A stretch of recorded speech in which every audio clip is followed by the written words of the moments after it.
Halos mapuno ang evacuation center na ito sa Barangay Sabang at Gawan, Lapas, Agusan del Sur ng nasa 345 na pamilya.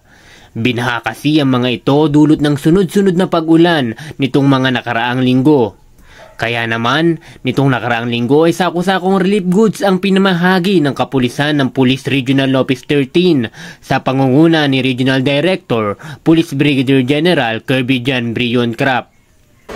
Maasahan po ninyo ang Police Regional Office 13 upang laging tumulong sa oras ng pangangailangan.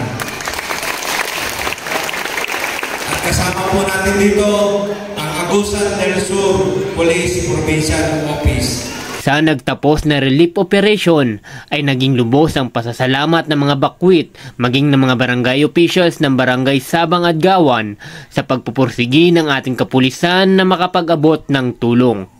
Yung pagmamahal ay pinakabot niyo sa amin, sir. Maraming salamat, sir. Kami lang talaga namin dito sa makatulong. Wala po kami ibang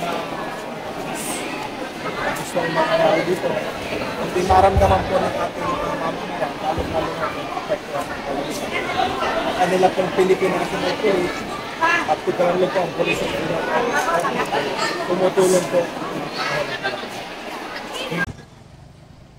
Mula dito sa Lapas, Agusan del Sur, nagbabalitang yung PNN correspondent, Patrolman General Kadapan, Alagad Matas, tagataguyod ng Balitang Pulis.